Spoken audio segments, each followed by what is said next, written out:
Və həmçinin bu günlərdə elə bir günlərdəyik ki, İslamdan və müsəlmanların adətindən olmayan bayram gəlir. Xristiyanların keçirdiyi, dinimizdən olmayanların keçirdiyi bayramlar gəlir.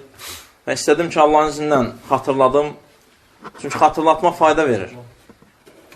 Allah Subhanahu bizim üçün ən xeyirli 2 bayram qoyub, seçib. Və tamamladığı bu dinində 2 dənə bayram bizim üçün verib. Ondan başqa bayramları istəmək olmaz. Ondan başqa bayramları keçirmək olmaz. Ondan başqa bayramlara razı olmaq olmaz.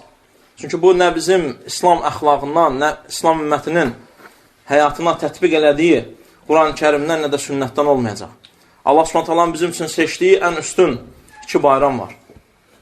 Həmçinin bəzən görürsən ki, qardaşlardan bəziləri zəifçilik eləyir. Açılmış o süfrələrdə oturur, yaxud da kimsə təbrik eləyəndə təbrikin qəbul edir. Bu da onlarla şərik olmaq deməkdir. İnsan gərək onların açdığı həmin süfrədə oturmasın. Çünki insan etirazını bildirməlidir. Ən azından qəlbi ilə nifrət eləməli.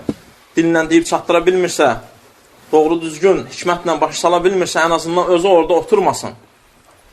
Bəzən görürsən, deyir yeməkdir. Lakin yeməkdir, sonra gəlib yeyərsən.